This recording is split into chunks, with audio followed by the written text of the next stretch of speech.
Bonjour chers amis téléspectateurs, merci de regarder votre télévision nationale et bienvenue à votre émission Point de vue, une émission qui reçoit aujourd'hui M. Jean-Paul Diaz, ancien ministre de la République, ancien député à l'Assemblée nationale, secrétaire général du BCG, le bloc des centristes Gaindé. Bonjour Monsieur le ministre. Bonjour Omar. Merci d'être avec nous. Alors tout à l'heure en discussion préalable, vous m'avez informé d'une rencontre de l'international démocrate centriste qui vient de se tenir au Cap-Vert et à laquelle vous avez participé au titre bien sûr de secrétaire général du BCG. Alors c'est une structure nouvelle et c'est vous qui venez d'y être convié? Je vous remercie Omar de votre invitation et je voudrais regretter d'être un peu chiffonné parce que je suis rentré du Cap-Vert cette nuit et vous m'avez réveillé à 10 h, encore que vous m'aviez prévenu depuis samedi. Bien. Ce n'est pas une structure nouvelle, c'est-à-dire qu'elle est peut-être moins connue sur le continent africain. Elle est très connue en Europe. Sur le continent africain, on connaît surtout l'international socialiste et l'international libéral. Vous savez que les partis politiques au plan interne se travaillent souvent en coalition. Au plan international, les partis politiques se regroupent très souvent dans des internationales. Donc c'est une réplique de l'international socialiste? Ce n'est pas une réplique, non, c'est pas une réplique. C'est une internationale comme les autres. Comme les autres, bon. Elle est moins connue en Afrique et d'ailleurs, il est question de se rendre plus visible et plus présent. Bien.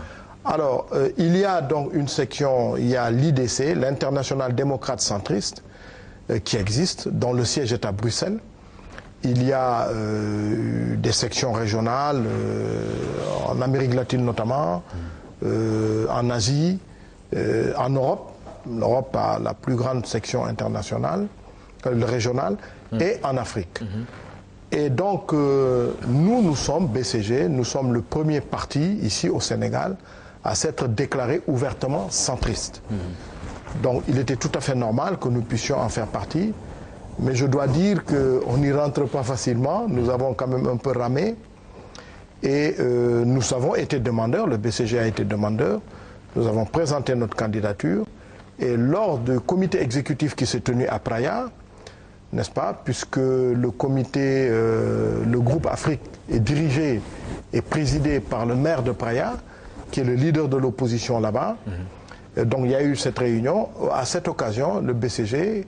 d'ailleurs, c'était le seul parti dont le cas a été étudié, a été admis comme membre de l'international démocrate centriste.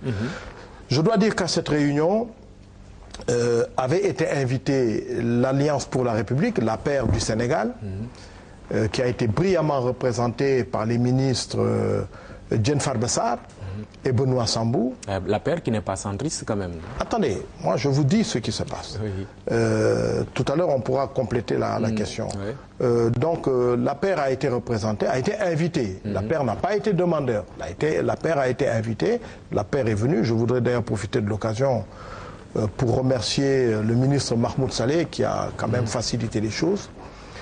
Et donc ils sont venus, ils ont été invités, ils ont fait une très brillante prestation. Et cette fois-ci, l'IDC souhaite que l'APR adhère. Et moi, je le souhaite aussi. Je pense que l'APR y a sa place. L'APR ne pourra jamais être membre de l'international socialiste, jamais, ça c'est clair. L'APR ne sera jamais membre de l'international libéral parce que le PDS sera toujours barrage. Je pense que, pour ne pas être esselé, ça c'est mon point de vue, je pense qu'elle a sa place dans l'international démocrate centriste. Alors vous posiez la question tout à l'heure. Il y a dans ce groupe des libéraux. Il y a dans ce groupe des centristes. Il y a des pays, des partis qui sont des partis libéraux. Il y a des partis politiques qui sont des partis socialistes, ou en tout cas de social-démocratie, et qui sont dedans. Il n'y a pas que des centristes originels. Non, il n'y a pas de centristes originels, ça n'existe pas. Le monde aujourd'hui se dirige au centre. La politique que développe Obama est une politique centriste. C'est-à-dire, c'est du libéralisme classique américain, mais quand il s'est agi de sauver les banques, n'est-ce pas, l'État américain est intervenu, a injecté de l'argent, ça a fait repartir l'économie américaine qui aujourd'hui a des bons taux de croissance et où le chômage est en train de diminuer. L'Angleterre a été longtemps dirigée au centre. Aujourd'hui, vous avez des pays, l'Allemagne, la CDU est membre, là, le parti de Mme Angela Merkel est membre de l'Internationale démocrate centriste. L'Allemagne est gouvernée au centre. L'UMP de la France est au centre, puisque vous savez que l'UMP, la formation de l'UMP, c'est quoi? C'est le RPR du président Jacques Chirac, des gens qui se déclaraient un peu des libéraux, avec les centristes, comme les Raffarins, comme les autres, des gens qui sont venus du groupe de Bayrou, des gens qui sont venus du groupe du président Giscard d'Estaing. Ils se sont retrouvés et ils ont créé cet UMP qui est membre de l'Internationale démocrate centriste. Donc l'IDC se positionne pour dire qu'il ne doit pas y avoir socialistes ici et libéraux là. En tout cas, nous sommes ce que nous sommes des pragmatiques, nous sommes partisans. Le concept de base, c'est que c'est pas une idéologie, mais je sais pourquoi je dis le concept de base, c'est que nous sommes favorables à l'économie sociale de marché, n'est-ce pas? C'est-à-dire l'économie de marché, ça c'est très libéral, mais sociale, c'est-à-dire que les opérateurs économiques, les citoyens, les groupes doivent pouvoir agir, n'est-ce pas, en développement économique par eux-mêmes, mais l'État aussi doit servir de régulateur, et lorsque c'est nécessaire, l'État doit agir. Par exemple, il doit investir dans les infrastructures, il doit investir dans des domaines qui n'intéressent pas les opérateurs économiques. Et donc, c'est ça, c'est le pragmatisme de la vie politique. Donc, nous avons été reçus comme membres et nous sommes très fiers. Et je répète, je souhaite, en tout cas l'IDC souhaite, que l'APR puisse accepter de venir adhérer. Bon, on verra bien. Alors, au Sénégal, vous êtes donc leader du BCG, un parti membre de Macky 2012, une coalition qui connaît des remous, hein, parce qu'il y a un malaise qui a été révélé par la presse ces derniers jours, avec deux camps qui s'affrontent via des communiqués. C'est à la suite d'une rencontre avec l'ancien Premier ministre Aminata Touré. Qu'en est-il exactement? Qu'est-ce que vous savez de cette histoire-là? Écoutez, c'est le président Macky Sall qui me dit souvent ne crois pas à tout ce qui est écrit dans la presse. La presse cherche, c'est normal, c'est son rôle. Elle cherche à amplifier certaines choses. Elle cherche... sur la base des faits. Oui, mais d'accord, Je vais vous expliquer. Il y a des gens... D'abord, Macky 2012, c'est pas l'armée. Voilà. On n'est pas à la caserne. Les partis politiques sont souverains. Les personnalités qui en font partie, les mouvements de société civile qui en font partie, sont libres de leurs actions. Chacun peut rencontrer chacun. La chose est présentée comme si un tel sort avec une telle. Bon, ça c'est pas ça. Comprenez? Il y a un groupe de compagnons de Macky 2012 qui, lorsque... je dois dire que Mimi Touré, le Premier ministre Mimi Touré, a toujours eu de bonnes relations à la base avec Macky 2012. Ça, il faut le dire. Bon, donc, même si par la suite, on peut regretter telle ou telle situation ou telle chose. Mais ces gens-là, lorsqu'elle a quitté le gouvernement, mais ce sont eux qui sont allés la voir pour l'encourager et surtout lui dire de ne jamais quitter la mouvance présidentielle, lui dire de ne pas créer de parti politique, lui dire de ne pas se laisser entraîner par les uns et les autres dans quelque chose qui peut être une aventure. Donc ce sont ces gens-là qui sont allés la voir pour ça.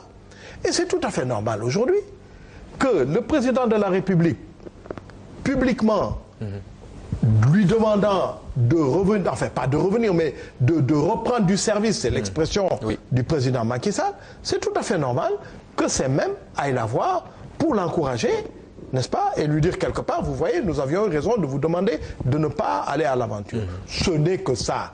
Il n'y a pas de dissidence, il n'y a rien du tout, il n'y a pas de complot.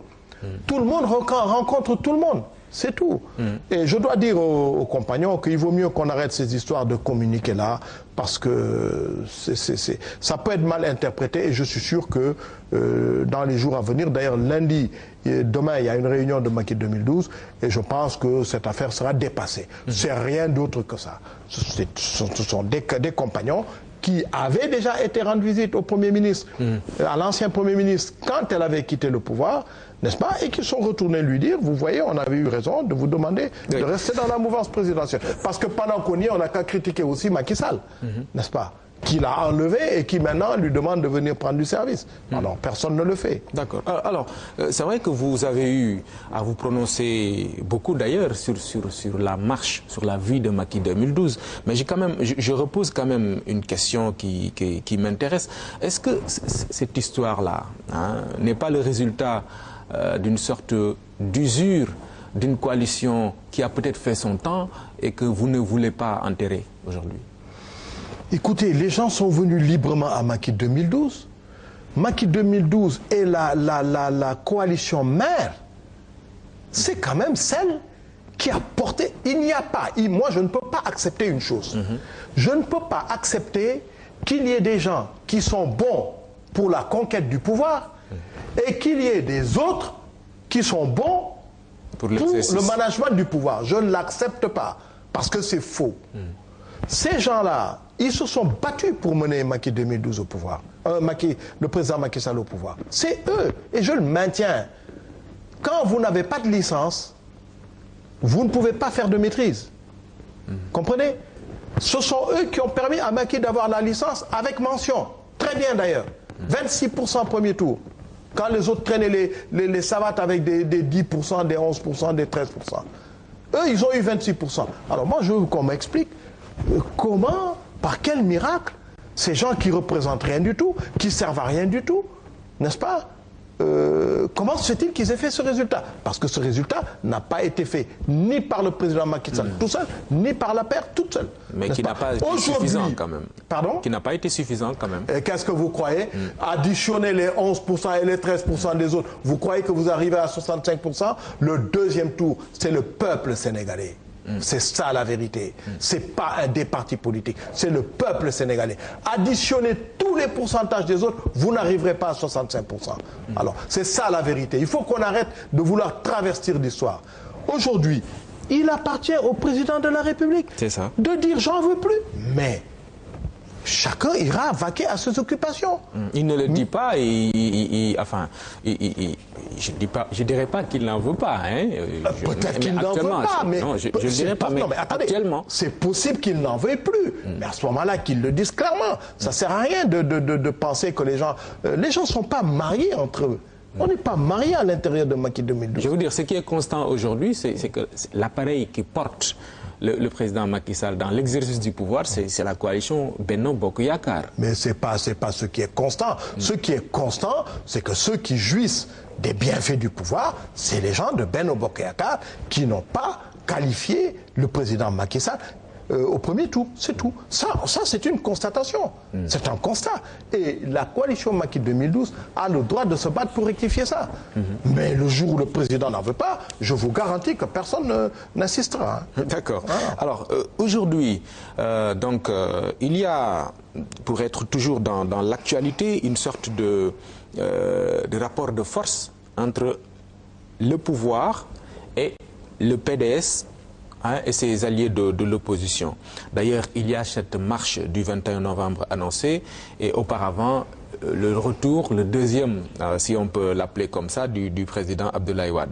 En toile de fond, il y a cette décision, paraît-il, du gouverneur de Dakar d'interdire cette manifestation, ou en tout cas dans la tranche du 10 novembre au 5 décembre. Vous êtes pour ou contre cette interdiction? Mais je soutiens le gouverneur.